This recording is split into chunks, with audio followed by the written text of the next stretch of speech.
Yeah, so I have not uploaded a video in a month, partially because I've just been busy working on schoolwork, but mostly because last time I tried to record a video, my laptop just broke. It had been having screen problems for a while, and it finally just kicked the bucket, so had to get that replaced. But now that we're all good on that front, I was bored, so I'm gonna film a YouTube video, which is what I'm doing right now. I have a goal to watch a certain amount of movies that I've not seen before this year, and it's gonna be a little different from like the 100 movies project that I did in 2020, but for the most part, I'm gonna try and just watch a ton of stuff. So for now, just to get a video up and running, I'm gonna go ahead and just go through all the movies that I've watched this year. I want to watch about this many movies a month, so hopefully I do more than that or close to that. I started the year with Are You There, God? It's Me, Margaret. It was a really, really good film. I missed it in 2023, so I just caught it at the beginning of the year. Rachel McAdams really should have gotten an Oscar nomination for this, so we can always talk about that on a later rant, but that's that. Yeah, Are You There, God? It's Me, Margaret. 4.5 stars.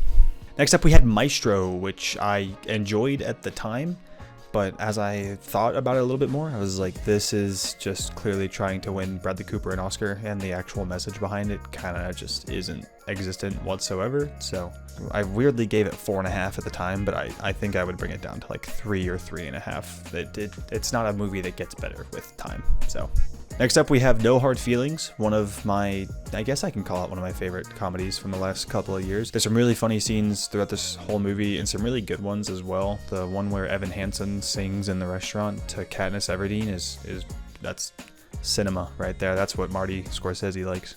Yeah, 3.5. I'll give No Hard Feelings 3.5 stars. Next up, we had The Holdovers, a personal favorite of mine from 2023 as well. Really, really liked it a lot. Thought it should have won more Oscars than just Da'Vine Joy Randolph, but this was also a very good Oscar year. So yeah, what else can I say about The Holdovers? People have been talking about it for months. It's just it is as good as people say it is. 4.5 stars to The Holdovers. Now we have one that I had been meaning to get to for a very long time, and that is The Florida Project. And wow, what it's just a great movie. It's a really, really good indie movie. There's like a lot, but also not a lot going the whole time. It's definitely one of those where you just gotta like sit there and absorb the entire thing like while you're watching it. You can't just like go back and forth between paying attention to it and then not. Like, it demands your attention, and it earns it every step of the way. Heartbreaking, kind of endearing, kind of fun, kind of miserable at some points. It's a lot of different things. Yeah, easy 5 stars to The Florida Project.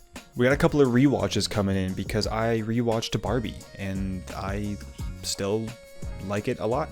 Great movie. Greta Gerwig knows what she's doing. Love it. 4.5 stars for Barbie. This is a really like crazy streak of movies that I watched, because right after that I rewatched Spider-Man Across the Spiderverse, which absolutely, of course, delivers on the promise of being a sequel to Into the Spider-Verse. It is what everyone says it is, and that is fantastic. So yeah, Across the Spider-Verse, easy 5 stars. After that, we had Killers of the Flower Moon. I was working my way through a lot of Oscar movies that I hadn't seen up to that point, and this is definitely one where I wish I had seen it in theaters, because it is really long, but I don't think I would have cared about how long the movie was if I had been sitting in a theater and just absorbing it the entire time. That's kind of the thing with Scorsese movies. You just need to tough it out. But with a movie like this, where it's this good and it's such good filmmaking, toughing it out isn't so bad. It's a really, really good showcase of Scorsese like doing his work, and it's his only Western movie as far as I know. But again, I'm late to the party, so what else can I say? 4.5 stars. And then we have probably my most underrated movie that's come out in 2023, and that is Past Lives. Finally got around to watching it. I saw the trailer for it like a year ago, and like before the run of summer movies that were coming out actually started going into theaters, I saw the trailer for it. I was like, that's gonna be it. That's gonna be a great movie. And then I didn't watch it until 2024. So that's on me, I guess. But it is really, really good. I love it. Probably one of my favorite endings from the last couple of years as well. It is heartbreaking. It is romantic. It's kind of thrilling at some points, and it's just all around a really good movie. So yeah, 4.5. And then back to back, we have Mamma Mia and the far superior Mamma Mia, Here We Go Again. Yes, the second one is better. Weirdly, these are the only 2 movies that I watched in February. I don't know what was going on.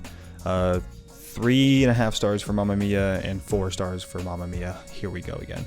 Then we have the best movie of 2024 so far, and what will probably be the best movie of 2024. I was gonna make a joke, but there's just not. It's Dune Part 2. It's Dune Part 2. One of the best sequels of all time. One of the best sci-fi movies of all time. Denis Villeneuve just in his bag, doing what he does. Unbelievable stuff. One of the best theater experiences I've ever had, and I want to go see it again. I just haven't had the time, but I'm getting there. Easy 5 stars. Probably the easiest 5 stars that I'll talk about this video. Next up, we have the Zone of Interest, which I was very underwhelmed by. I totally get that this kind of cinema that the Zone of Interest belongs to needs to exist and has purpose as a genre, but I don't get it. Am I just too dumb? Like, I don't get it. I think the sound and all that was really good, but that just seems like a gimmick that it holds itself up with, and then like nothing really happens. In a genre that's as saturated as World War II and Holocaust movies, I was just kind of failing to see where this one was adding anything new outside of its sound and all that. I think the way it was made is cool, but it just all comes off as super gimmicky, and it's trying to hide its like kind of light script behind that sound design gimmick. So yeah, I gave it 3. I respect it, but I don't see it. Which is crazy because the next movie I have is also at 3 stars, which means I somehow liked it as much as The Zone of Interest, and that is SelfReliance by Jake Johnson. Fun, kind of funny.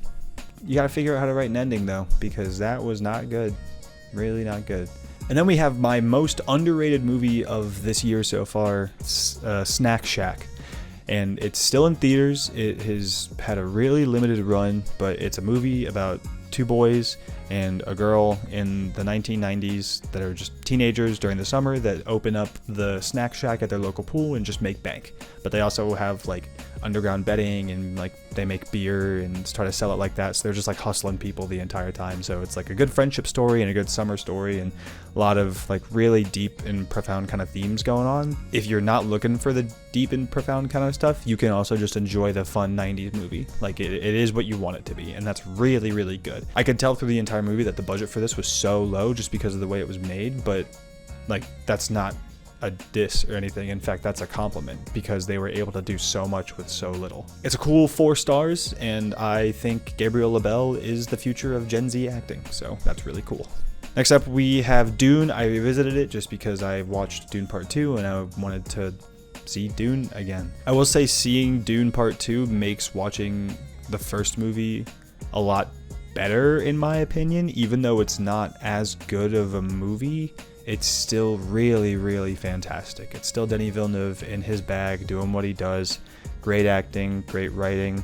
I can tell that the story arcs of everybody are really well thought out, and I just cannot wait for Dune. I'm assuming it's going to be called Dune Messiah to come out. I haven't read the books, but well, I'm excited about it. It's also been really funny to see people that like don't have media literacy talking about Dune Part 2, which I'm not gonna like go into examples because it is spoilers, but like it's not hard to just think a little bit about what you're watching. Next up, I had a really fun time with this one. My girlfriend and I went and saw Luca in theaters. Disney re-released a lot of their Pixar stuff that came out during COVID, and Luca was one of them. Really underrated Pixar movie. I liked it a lot when it came out. I still like it. I listen to the music when I'm doing homework all the time because it's just super catchy and it's super good vibes, and it's really a touching story. It is a little surface level. Oh, that's a good pun. Want me to read that? It is a little surface level.